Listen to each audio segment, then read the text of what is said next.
Welcome. However you're listening tonight, let yourself settle in and drift towards sleep. Tonight we will travel into the underworld again, into the realm of Hades. In one of our previous episodes, we followed Theseus and Pirithous as they descended deeper into the kingdom of the dead, beyond the places guarded by the 100-handed giants who watched over the prisoners of Tartarus. They had come for Persephone as part of a reckless plan for each man to marry a daughter of Zeus. Hades knew why they had come, but he did not attack them or summon an army. Instead, he received them calmly and invited them to sit upon 2 stone seats. They accepted, and once they had taken their places, they could not rise again. It was a fitting glimpse of the ruler we are following tonight. Hades was rarely the loudest of the Greek gods. He did not need to be. Tonight, we are going further back, before Theseus and Pirithous ever descended into his realm, to a time when Persephone still walked beneath the open sky. She had gone into a wide meadow with the daughters of Ocean to gather flowers. Roses, crocuses, violets, and irises grew through the grass beneath the sunlight. Among them stood a narcissus unlike the others. Its bloom drew Persephone away from the meadow around her, and as she bent to gather it, the earth opened beneath her. A great fissure tore through the ground. Flowers fell away along its edge, and darkness appeared where only grass and sunlight had been moments before. From far below came the sound of horses. Black horses rose from the opening, drawing a chariot upward from beneath the earth, with Hades standing behind them. For a moment, the meadow held 2 worlds at once. Above lay the sky, the mountains, and the places where mortals lived, while below lay the kingdom of the dead. Hades came out of that darkness in his chariot and seized Persephone. The horses turned across the broken ground as he carried her towards the opening in the earth. Persephone cried out as the meadow disappeared behind her. She called for her father and her mother, but the chariot continued downward. The sunlight grew farther away as the flowers and mountains vanished above them. Then the earth closed, leaving the meadow quiet beneath the open sky. Its flowers still moved in the wind, and the mountains still stood along the horizon. Persephone was no longer among them. Far away, Demeter heard her daughter's cry. She did not yet know where Persephone had been taken, only that the voice had carried across the distance and then stopped. Beneath the earth, the chariot continued deeper into the world below. The road descended toward rivers no sunlight reached, and gates no mortal army could force open. Hades was returning to his kingdom with Persephone beside him. Her disappearance would soon bring grief to the earth above, and the fields would begin to fail. Mortals would suffer, and even Zeus would eventually have to intervene. For now, Demeter was only beginning her search. Far below her, Hades was carrying Persephone deeper into the realm he ruled. To understand how that realm became his, we have to go back further. Before Persephone, before Hades had a throne beneath the earth, and before the Olympian gods ruled the world, there was the Titan who feared that one of his own children would someday take his place. Kronos. Kronos ruled before the Olympian gods. He had taken power from his own father, and he knew that the same thing might one day happen to him. A warning had reached him that one of his own children would eventually overthrow him. When Rhea gave birth, Kronos swallowed each child in turn. Hestia disappeared first, followed by Demeter, Hera, Hades, and Poseidon. They did not grow beneath the sky or beside their mother. They remained hidden inside Kronos while he continued to rule. When Rhea became pregnant again, she refused to surrender another child. She concealed the newborn Zeus and wrapped a stone in cloth in his place. Kronos swallowed the stone without discovering the deception. Zeus survived. He grew beyond his father's reach while his brothers and sisters remained trapped inside Kronos. When he was ready to challenge his father, he turned to Metis for help. Metis prepared a drug and gave it to Kronos. The drug forced Kronos to disgorge what he had swallowed. The stone came out first, followed by Hestia, Demeter, Hera, Hades, and Poseidon. For the first time, the children Kronos had tried to hide were together in the world outside him. They joined Zeus against the older generation of gods. The struggle that followed became a war between the Titans and the children of Kronos. It lasted for years.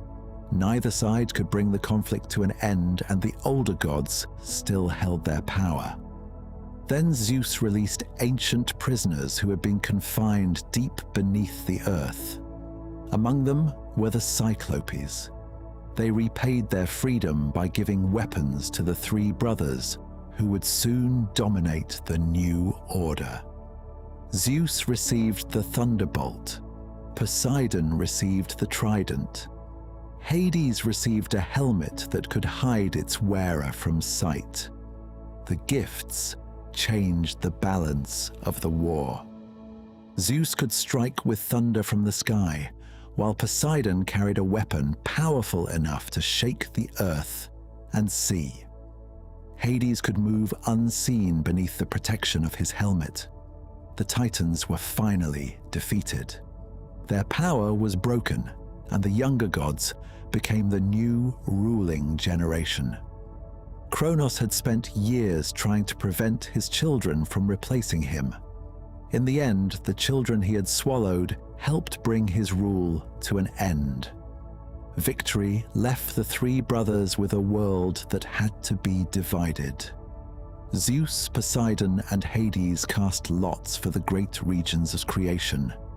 The sky fell to Zeus. The sea fell to Poseidon. Hades received the realm beneath the earth. It was not a punishment, and he had not been driven away by his brothers. The world below was his share. The earth itself and Olympus remained common to them, but the three great domains had now been assigned. Above stretched the kingdom of Zeus. Around the lands of mortals lay the waters of Poseidon. Below them both waited the kingdom of Hades. From that moment, the dead would pass into his realm. The brother who had once been hidden inside Kronos became ruler of the most hidden kingdom in the Greek world. He would rarely leave it. Mortals would learn to speak of him carefully, and many would avoid his name altogether. But beneath their fields, their cities and their temples, his kingdom remained. And the god who ruled there would come to be known by more than one name. Hades now ruled a kingdom that most mortals would never see while they were alive. His realm lay beneath the earth, beyond the places touched by ordinary sunlight. The dead entered it after life above had ended, and once they crossed into that world, they came under the authority of its king. Hades was not death itself, but the ruler of the place to which the dead were brought. His power came from possession of the realm below, its gates, its inhabitants, and the order that separated the living from the dead. The helmet he had received during the war against the Titans suited him well. It could hide its wearer from sight, and invisibility became one of the qualities most closely associated with Hades. Even his kingdom was hidden. Zeus could be imagined in the open sky, and Poseidon in the sea that surrounded the lands of men, while Hades ruled somewhere beneath their feet. Mortals treated him differently from many of the other gods. They could pray to Zeus for rain or victory, and sailors could call upon Poseidon before crossing dangerous water. But Hades was approached with greater caution. His name carried the weight of the place he ruled. People often preferred titles that spoke indirectly of him, especially titles connected with the riches beneath the earth. Gold and silver came from underground, and seeds disappeared into the soil before returning as crops. The same earth that received the dead also concealed the wealth on which the living depended. This gave Hades another aspect. He could be feared as ruler of the dead, while also being associated with abundance hidden below the surface. He was neither a destroyer wandering the earth in search of victims, nor a god who needed to pursue mortals himself. His role was more fixed than that, because he ruled what had been allotted to him. Once the dead entered his kingdom, Hades rarely allowed them to leave.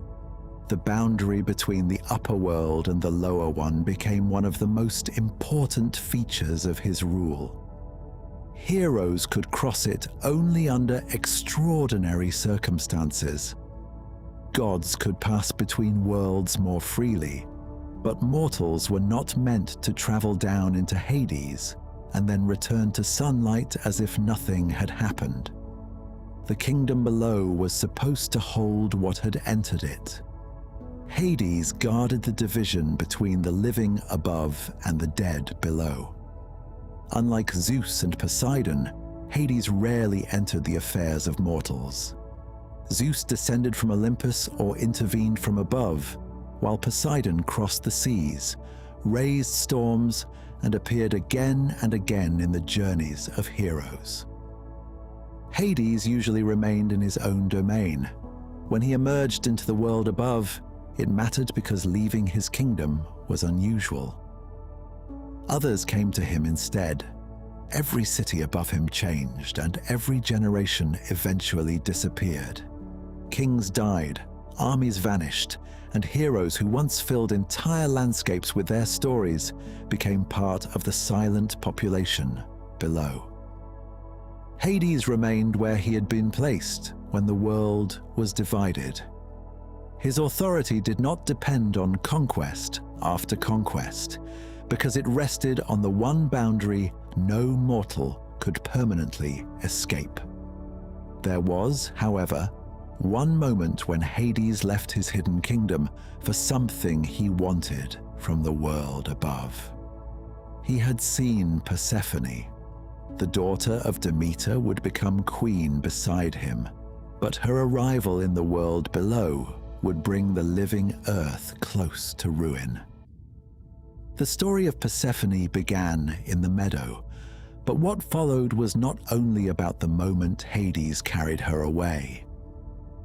It became a struggle between the world below and the world above. Zeus had already agreed that Persephone would become the wife of Hades. Demeter had not agreed, and Persephone had not been told. The Narcissus that drew her away from the others had been placed there as part of the plan. When she reached for it, the earth opened and Hades came up in his chariot. He carried Persephone beneath the ground and into the kingdom that had been allotted to him. Above them, Demeter began to search. For days she wandered with torches in her hands, refusing food and drink as she looked for her daughter.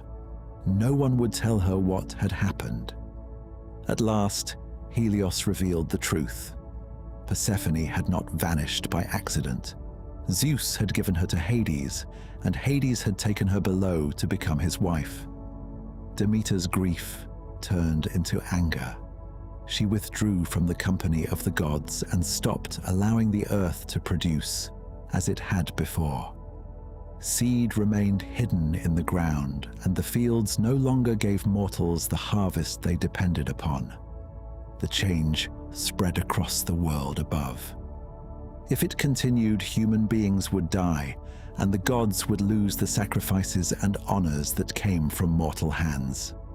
Zeus sent messengers to Demeter, but she refused to restore the earth while Persephone remained below. The dispute could no longer be ignored.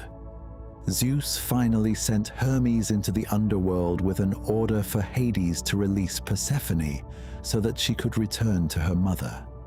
Hades agreed to send her back. Before Persephone left, he gave her a pomegranate seed to eat. That small act would determine how much of the year she could spend above. Hermes brought Persephone back toward the world of sunlight. When Demeter saw her daughter again, the separation between them ended for the first time since the meadow. But the reunion did not settle everything. Demeter asked whether Persephone had eaten anything while she was below. Persephone told her that Hades had given her the pomegranate seed and that she had eaten it. Because she had taken food in the underworld, Persephone could not remain above forever. A new arrangement was made. Persephone would spend 1/3 of the year beneath the earth with Hades. For the remaining 2/3, she would return to her mother and the other gods. When Persephone returned, Demeter allowed the earth to live again. Green growth spread across the fields, and flowers rose from the ground. The world that had been held in grief began to produce once more. Persephone now belonged to both realms.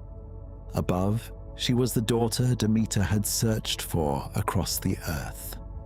Below, she was queen beside Hades. Hades no longer ruled alone. Persephone shared the kingdom beneath the earth, and living visitors who later entered that realm would encounter her authority as well as his.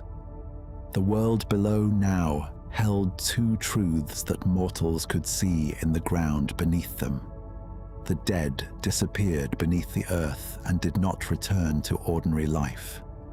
Seed also vanished into that same darkness before new growth rose again toward the sun. Persephone moved between those worlds. Hades remained below.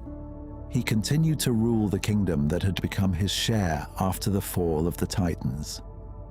Around the king and queen, the realm of the dead had its own gates, rivers, guardians, and paths.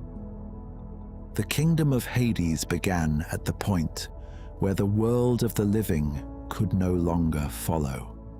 When a mortal life ended, Hermes could take the soul from the world above and guide it towards the roads below. The journey led away from sunlight, away from familiar cities and fields, and toward the rivers that marked the entrance to the realm of the dead. At the water waited Charon. His boat carried the dead across the river and into the country that belonged to Hades.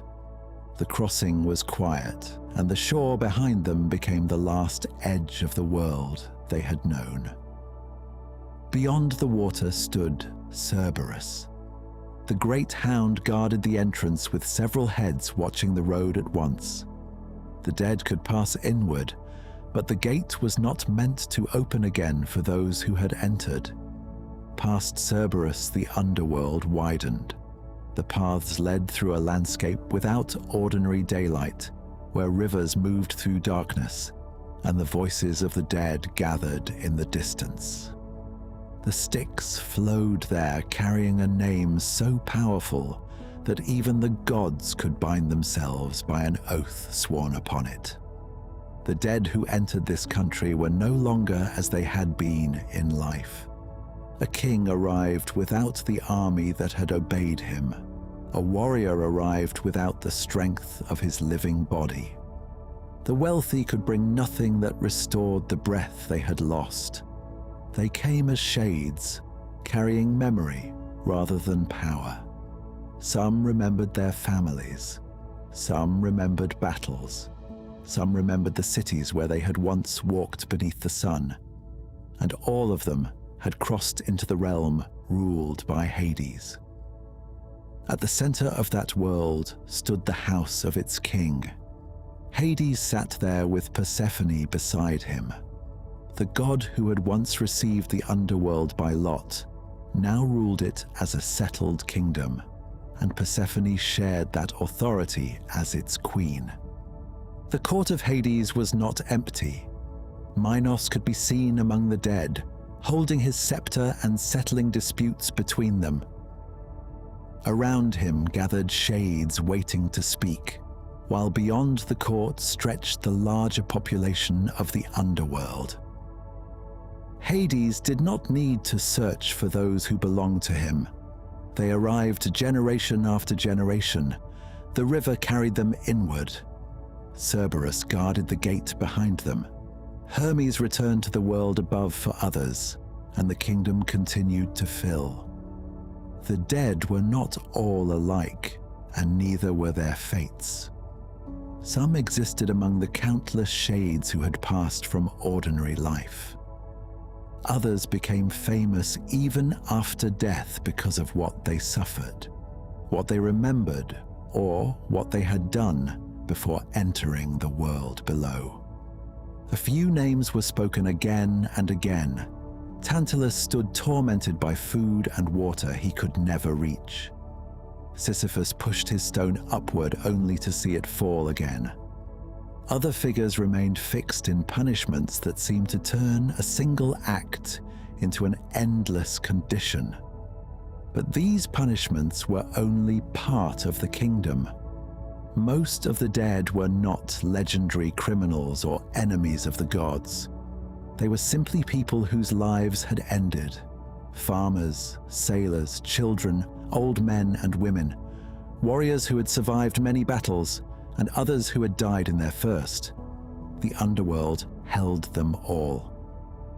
That was what made the kingdom of Hades different from every city above it. No army could conquer it. No wall could keep death outside forever. And no mortal rank could prevent the road downward from opening when a life had reached its end. Still, there were rare moments when someone crossed that boundary alive. A living voice would sound among the shades. Footsteps would move through the kingdom that did not belong to the dead. Those visitors came for different reasons, but every one of them entered a realm whose gates were meant to close behind mortals. One came looking for the woman he loved. Two came with a plan so reckless that they believed they could take Persephone herself. And Heracles came for the hound that guarded the gate. For a kingdom built to receive the dead, the arrival of the living was never an ordinary event. The first of these visitors came because he could not accept the woman he loved remaining among the dead. Orpheus was famous for music so powerful that it could move more than human listeners. He was the same Orpheus we saw in our previous episode of Jason and the Argonauts. When Eurydice died, he followed the road downward and entered the kingdom of Hades while he was still alive. He crossed into a world where living footsteps did not belong. As Orpheus moved through the underworld, he played his music. The shades gathered to listen. The punishments of the dead seemed to pause around him, and even the rulers of the realm heard the song that had brought him so far from the world above. Orpheus came before Hades and Persephone and asked for Eurydice to be returned. He did not ask for immortality. He did not ask to keep her forever. His plea was that death had taken her too soon, and that he be allowed to lead her back to the life she had barely begun to leave behind. The request was extraordinary. The dead were not meant to return, yet Hades and Persephone allowed it under one condition. Eurydice would follow Orpheus toward the upper world, but he could not look back at her until both of them had reached the light. Orpheus began the climb. He could hear nothing behind him that gave certainty she was still there. The road rose through darkness while the boundary of the living world drew closer. He continued upward. Then, before the journey was complete, he turned. For a moment he saw Eurydice behind him. Then she was taken back. Orpheus reached toward her, but the permission he had been given could not be granted twice. He returned to the world above, alone. The kingdom of Hades had opened once for Eurydice, but it had closed again before she crossed the final boundary. Not every visitor came to the underworld with a plea. Theseus and Pirithous entered with a plan that challenged the rulers of the dead directly. The two men had decided that each of them should marry a daughter of Zeus. Theseus chose Helen. Pirithous chose Persephone. To reach her, they descended alive into the kingdom of Hades. They arrived not as mourners and not as petitioners, but as men who believed they could take the queen of the underworld away from her husband. Hades received them. He did not need an army to stop them. The two men were invited to sit. Once they had taken their places, they could not rise again. They remained trapped in the world they had entered so confidently. Time passed above them. The plan to carry Persephone away ended without the men ever approaching the queen they had come to seize. Later, Heracles entered the underworld during one of his own journeys below. He found Theseus and was able to pull him free. Pirithous remained. The difference between them was never explained by force alone. The story left one man returning to the world above, and the other still held in the kingdom he had tried to violate. For Hades, the lesson required no speech. The gates of his realm could be crossed by the living under extraordinary circumstances, but entering did not mean that a mortal controlled the terms of departure. Heracles had another reason to enter the underworld. For the last of his labors, he was ordered to bring Cerberus up from the realm of Hades. The task required him to descend alive, pass the rivers and shades, and stand before the king whose hound guarded the gate. Heracles did not come secretly. He asked Hades for permission to take Cerberus to the upper world. Hades agreed on one condition. Heracles could take the hound if he subdued it without using his weapons. The struggle took place at the threshold of the kingdom. Heracles seized Cerberus with his bare hands and held on while the great hound fought against him. At last, Cerberus yielded. For one of the rare times in myth, the guardian of the dead was led away from the gate he protected. Heracles brought him into the world above and completed the labor that had been set for him. But Cerberus did not remain there. When the task was finished, the hound was returned to Hades. The gate had opened. The living hero had crossed it. The guardian himself had been taken into daylight. And still, the order of the kingdom was restored. Orpheus had entered because of love and returned alone. Theseus and Pirithous had entered through pride, and only one of them came back. Heracles entered with permission, completed his task, and returned Cerberus to his place. Each journey was different, but all three showed the same thing. The underworld could be entered by the living, but only under conditions that were never entirely theirs to control. Hades remained at the center of those stories because the boundary belonged to his kingdom, and there were mortals who would try to challenge that boundary in another way. They would not descend alive. They would try to prevent death from taking them there at all. Sisyphus was king of Corinth, and he had a reputation for surviving by intelligence rather than strength. His cleverness eventually brought him into conflict with Zeus. When Sisyphus revealed something Zeus wanted concealed, death was sent to take him. Sisyphus did not meet death as an ordinary mortal would. When death arrived with the restraints meant for him, Sisyphus asked to see how they worked. Death demonstrated the bonds, and Sisyphus used the moment against him. He fastened the restraints around death instead. For a time, the world above changed in a way no mortal kingdom had ever experienced. Men could still be wounded, but they no longer died. Battles continued, yet the fallen did not pass into the underworld, and the boundary between the living and the dead stopped functioning as it should. The change reached even the gods. Ares had little use for battles that could no longer end in death. He came to Corinth, broke the restraints that held death, and released him.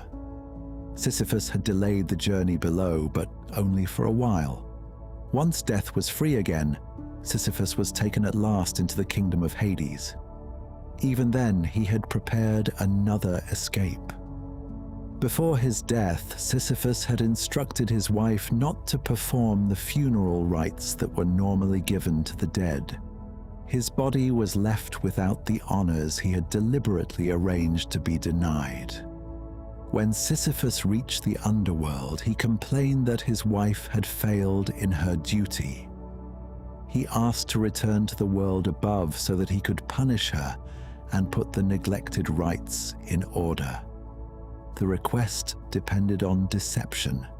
He had created the problem himself, but the rulers below allowed him to return for a short time. Sisyphus crossed the boundary again and saw the sunlight he had expected never to see. Then he broke his promise. Instead of returning after the rites had been corrected, he remained in Corinth and continued living. The man who had once bound death had now persuaded the underworld to release him. For a time, he enjoyed the world above as though his own death had been reversed. But the escape did not last forever. Hermes was sent to bring him back. This time, Sisyphus could not bargain his way into another return. He was taken once more into the kingdom of Hades, where the cleverness that had delayed his fate could no longer keep him among the living. Sisyphus became one of the most famous figures in the underworld. His punishment was a labor that could never be completed. He was made to push a great stone up a hill. Again and again he drove it toward the summit. The weight moved slowly upward beneath his effort, and each climb brought the stone close to the top. Then it rolled back down.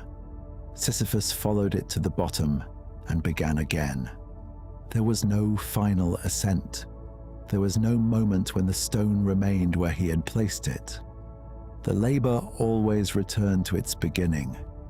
For a man who had spent so much effort trying to make death temporary, the punishment left him inside an action with no true ending.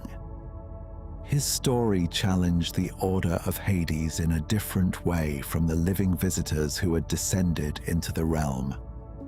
Orpheus entered because he wanted Eurydice returned. Theseus and Pirithous entered believing they could take Persephone. Heracles entered with a task and permission to leave again. Sisyphus tried to interfere with the boundary itself. First, he prevented death from carrying mortals below. Then he entered the underworld and persuaded its rulers to release him. When he reached the upper world again, he tried to turn that temporary release into a permanent escape. Each trick worked for a while. None of them changed the final result. Death resumed its work. The road into the underworld opened again, and Sisyphus remained below with a stone he could never leave at the summit. The stories of Orpheus, Theseus, Heracles, and Sisyphus all tested the same kingdom from different directions. Some entered alive. One tried to escape after death. Another tried to prevent death from functioning at all. The boundary could bend under extraordinary circumstances, but it did not disappear. And as the generations above continued to change, the greatest names of the heroic age eventually crossed it in the ordinary way. The warriors who had fought at Troy came below. Kings who had commanded armies became shades. Achilles was there. Agamemnon was there. Ajax was there. The heroic world was not outside the reach of Hades. It was only waiting for its turn to arrive. Long after Hades received his kingdom, Odysseus came close enough to hear the voices of the dead. His journey home from Troy had already carried him across dangerous seas and strange islands. Eventually, it brought him to the edge of the world, where he prepared offerings and waited for the shades to gather. They came from the darkness in great numbers, drawn toward the blood and the chance to speak again. Among them were men whose names had once filled the Greek world. Agamemnon approached first. He was the same Agamemnon we followed in our previous episode, from the house of Atreus to the command of the Greek army at Troy and his fatal return home. Now the king of Mycenae stood among the dead. The army he had commanded was gone, and the halls he had once ruled were far above him. What remained was the memory of his return from Troy and the betrayal that had ended it. Agamemnon told Odysseus how he had come home expecting safety after 10 years of war. Instead, he had been killed in the house he believed was his own. For Odysseus, the warning was impossible to ignore. He was also trying to return to a wife and a home he had not seen for years. Agamemnon's story showed him that surviving the voyage would not guarantee that the danger was over. The two men spoke across the boundary between life and death. One still had a homecoming ahead of him. The other could only remember his own. When Agamemnon withdrew, another shade came forward. It was Achilles. Achilles had possessed almost everything a warrior could hope to win from battle. He had been the greatest fighter among the Greeks at Troy, and his name had become inseparable from the war itself. He had chosen a brief life that would bring lasting fame rather than a long life that would pass quietly. Odysseus tried to comfort him with that fame. Achilles had been honored while he lived, and even among the dead he seemed to stand above many of the other shades. But Achilles did not speak as a man who considered glory a fair exchange for life. He told Odysseus that he would rather serve a poor man among the living than rule over all the dead. The answer stripped away much of what had once made his choice seem magnificent. His name was still remembered above. Songs still carried the story of Troy. But none of that gave Achilles back the sunlight, the breath in his body, or the ordinary world that had continued after his death. Then Odysseus told him about his son. Neoptolemus had come to Troy after Achilles died, and he had fought with courage among the Greeks. Hearing that his son had distinguished himself brought Achilles a kind of happiness that praise of his own glory had not. For a moment, the greatest warrior of the Greek army listened simply as a father. Then Achilles moved away among the dead. Ajax was there as well. He had fought beside Odysseus at Troy, but the contest for the armor of Achilles had turned them against one another.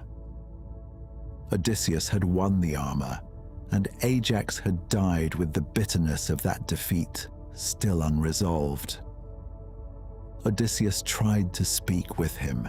He regretted what had happened and called out to the man who had once fought beside him, but Ajax refused to answer. He turned away and disappeared among the other shades. Death had ended the war, but it had not erased every wound the war had left behind. Odysseus eventually returned to the world of the living, but the men he had spoken with remained below. Agamemnon remained in Hades with the memory of his ruined homecoming. Achilles remained there despite the glory attached to his name. Ajax remained silent, still carrying the anger that had separated him from Odysseus. Above them, their stories continued. People could still speak of Troy, sing of Achilles, remember Agamemnon, and argue about the fate of Ajax. Fame, memory, and the songs that preserved a name could survive above, but the dead themselves were separated from the world in which those things still mattered. That separation reached far beyond the heroes Odysseus met. The generations before Troy had also passed away. Perseus had crossed the world and faced Medusa. Heracles had completed his labors and even entered the underworld alive before returning again. Jason had sailed with the Argonauts toward Colchis and the Golden Fleece. Their journeys had once seemed large enough to fill the whole world, but none of them remained forever in the world of the living. That was the quiet power of Hades. He didn't have to compete with the adventures of the heroes above him. Zeus could fill the sky with thunder, and Poseidon could turn the sea against a ship. Athena could guide a warrior through danger, while Apollo and Artemis could reach into mortal life from far away. Hades could remain in his own kingdom because time carried every mortal generation toward him. The heroic age passed into memory. Palaces changed hands, ships decayed, and weapons that had once decided the fate of kingdoms disappeared beneath the ground. The men who had carried those weapons became shades. The kings who had commanded them entered the same realm. And the stories that once belonged to living men became stories told by people who came later. Hades had begun as one of the children hidden inside Kronos. He had fought beside his brothers and received the world below when the cosmos was divided. Persephone had become queen beside him, while mortals entered his kingdom through death, or in a few extraordinary stories, while still alive. Some pleaded with him, some challenged him, some tried to escape the boundary altogether. The exceptions became famous because they were so rare. The kingdom itself did not change. Generation after generation continued to arrive beneath the earth, and Hades remained where he had been from the beginning of the Olympian order. The stories of Hades rarely end with a final victory or defeat. He does not lose his kingdom, and no younger god rises to replace him. The order established after the fall of Kronos simply continues, with Zeus above, Poseidon around the lands of men, and Hades beneath them. That makes his story different from the stories of the heroes. A hero leaves home, faces danger, and eventually reaches an ending. A king can lose a throne, a warrior can fall in battle, and a city can disappear from the map. Hades remains where he was placed. The world above changes without asking his permission. Generations rise, build houses, raise children, fight wars, cross seas, and tell stories about themselves as though their own age might last forever. Then another generation takes their place. The people who once seemed permanent become names. The names become stories, and the stories outlive the voices that first told them. The Greek heroes followed that pattern one after another. Perseus crossed distant lands and faced Medusa. Heracles survived impossible labors and entered the underworld while he was still alive. Jason sailed with the Argonauts toward Colchis and the Golden Fleece. Agamemnon commanded the Greek army at Troy and returned to a house that no longer offered him safety. Achilles chose a short life with lasting fame. Odysseus survived long enough to hear the voices of many of them below.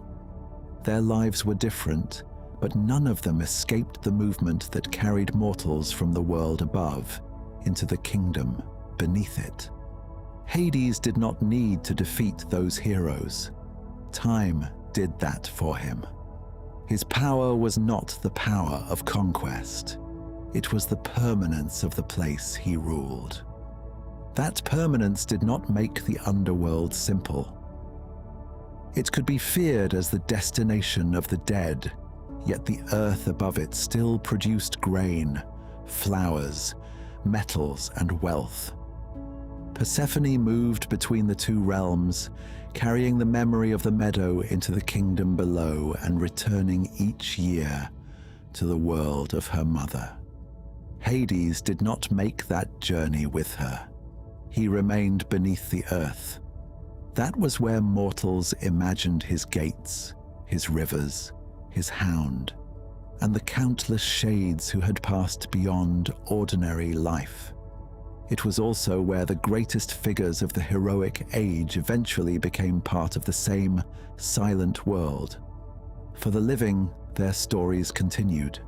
A sailor could still hear the name of Jason.